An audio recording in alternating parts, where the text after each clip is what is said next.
ఇది అడ్మినిస్ట్రేటర్ అంటే ఏం కేటీఆర్ గారు? అడ్మినిస్ట్రేటర్ ఏందో నువ్వు ఇంగ్లీష్లో తెలుగులో చెప్పాలి. మరి 10 ఏళ్ళు అడ్మినిస్ట్రేషన్ చేసి దరిద్ర పాలన ఎందుకు వచ్చేది? 7-8 వేల కోట్లు నెలకు మిత్తి కట్టాల్సిన దరిద్రం ఎందుకు వచ్చేది? పోనీ 8 లక్షల కోట్లు అప్పు చేసినాం, పెట్టుబడి పెట్టినాం ఈ రాష్ట్రానికంటే మరి పెట్టుబడితోటి ఉద్యోగాలు అటుపోయినాయి. 8 లక్షల కోట్లు కంపెనీలు పెట్టుంటే, 8 లక్షలతోటి ఇన్ఫ్రాస్ట్రక్చర్ డెవలప్ చేసి ఉంటే, కాంగ్రెస్ పార్టీలో వచ్చింది ఇక్కడ హైదరాబాద్ మెట్రో తప్ప తర్వాత నీ 10 ఏళ్ళ హయాంలో 1 ఇంచు మెట్రో జరిగిందా? ఇవాళ నా భువనగిరి పార్లమెంట్ ప్రజలకు అడుగుతున్నా నేను, వీళ్ళు 10 ఏళ్ళు పాలించి ఇవాళ సిగ్గుశరం లేకుండా మాట్లాడుతున్నారు. భువనగిరి నుంచి హైదరాబాద్కి రావాలంటే రైళ్లు లేవు. పొద్దున ఒక రైలు ఉంది ఉద్యోగానికి రావాలంటే. ఇవాళ వీళ్ళు పిచ్చి మాటలు మాట్లాడతారు. భువనగిరిలో ఇవాళ వాస్తవంగా భువనగిరి కూడా హైదరాబాదే. నువ్వు లండన్లో న్యూయార్క్ అంటావు, ఈస్టాన్బుల్ అంటావు, మీ అయ్య చెప్పిన కథలు. అది లండన్ ఈస్టాన్బుల్ అయితే భువనగిరి అంత దూరం ఉంటే 15-20 నిమిషాలల్లా వాడు లండన్ సెంట్రల్కి వస్తాడు. ఉద్యోగం చేసుకొని సాయంత్రం పోయి ఊర్లో ఉంటాడు. మరి వాడు ఉపాధి ఇవాళ కాకపోయిందా? ఇవాళ పెట్టుబడి తక్కువ పెట్టుబడితో అమ్మా నాయనతో ఊళ్ళోనే ఉండి ఊళ్ళో పంట పండించుకోనో, లేకపోతే ఊళ్ళో ఏదో వ్యాపారం చేసుకోనో, లేకపోతే వాళ్ళ అమ్మ నాయన ఆడు ఉంటే తక్కువ ఖర్చుతోటి ఇంటి రెంట్లు లేకుండా ఇవాళ భువనగిరి నుంచి హైదరాబాద్కి వచ్చి వెనుక పోలేకపోయిందా? 8 లక్షల కోట్లతోటి, 1.5 కోట్లతోటి ఇవాళ RRR, 1.5 కోట్లలోనే ఇవాళ మూసీ నది ప్రక్షాళన, 1.5 కోట్లలోనే రేడియల్ రోడ్స్, 1.5 కోట్లలోనే ఒక ఫ్యూచర్ సిటీ.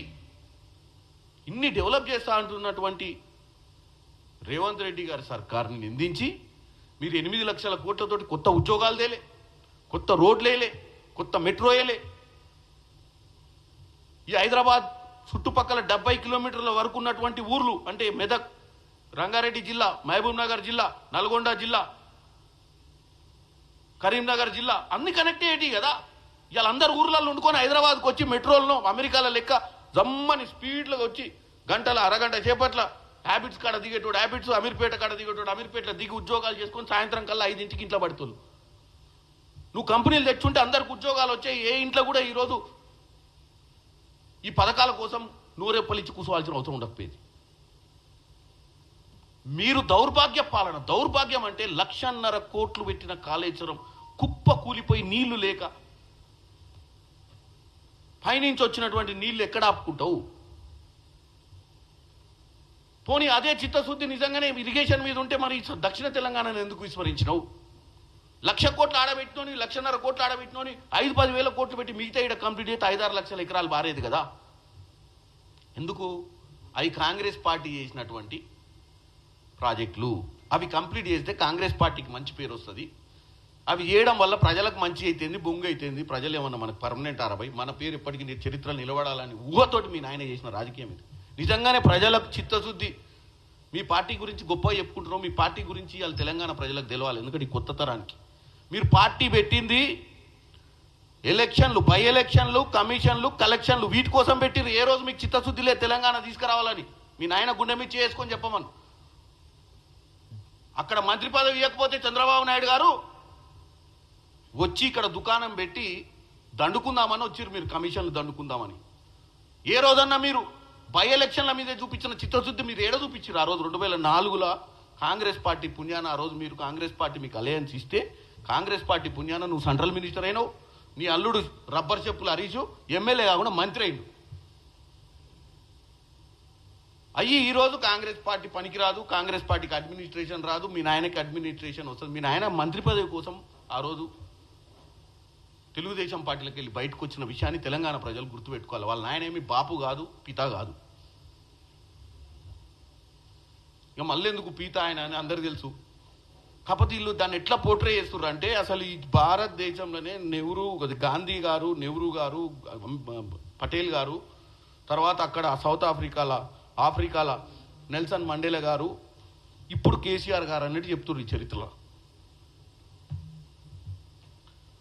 రోజు చెప్పంగా సక్సెస్ అయిద్దని వాళ్ళ ఆలోచన. నిజంగానే అనుకుంటారని కేసీఆర్ గారిని కూడా నెల్సన్ మండేలా లెక్క, లేకపోతే గాంధీ గారి లెక్క ఊహించుకుంటారేమోనని. నేను ఈరోజు క్లియర్గా చెప్తున్నా, వీళ్ళకి ఏ రోజు పార్టీ పెట్టిన రోజు చిత్తశుద్ధి లేదు.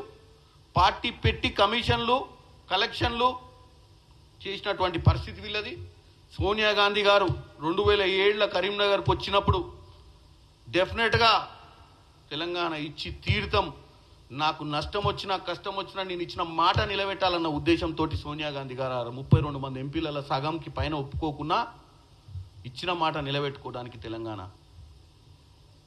రాష్ట్రాన్ని ఇచ్చి, సరే మీకున్న వాక్చాతుర్యంతో ఈరోజు నువ్వు ఏదైతే తుపాకి రాముడు మాట్లాడుతున్నావు, మీ నాయన పిట్టల ద్వారా కూడా అదే మాట్లాడి తెలంగాణ ప్రజల్ని కన్విన్స్ చేసి గెలిచిండే అనుకుందాం. ఏమైంది? ఇంత ఉత్సవాలు చేసుకొని 10 లక్షలు 15 లక్షల మందిని చేసి ఆ స్టేజ్ మీదకి వెళ్ళి ఏం చెప్దాం అనుకుంటారు? దోసుకున్న విధానానికి చెప్దాం అనుకుంటారు. నేను ఒకటే అడుగుతున్నా, మీరు దోసుకున్న దానికి క్షమాపణ చెప్పండి. రాష్ట్రాన్ని అప్పుల పాలు చేసినందుకు మీరు రజతోత్సవం 27 నాడు జరుగుతున్న రజతోత్సవంలో ప్రజలకు క్షమాపణ చెప్పాలి. ఎట్లాగో నాకు ఇన్ఫర్మేషన్ వచ్చింది, వాస్తవం వాళ్ళే చెప్పాలి. బీసీ కులగణన అయింది కాబట్టి రాష్ట్రంలో బీసీలకు మంచి సందేశం ఇవ్వాలని చెప్పి వాళ్ళు బీఆర్ఎస్ పార్టీ ఒక బీసీ అధ్యక్షుని ఇవ్వాలని ఆలోచన వచ్చినట్టు మాకు ఇన్ఫర్మేషన్ ఉంది.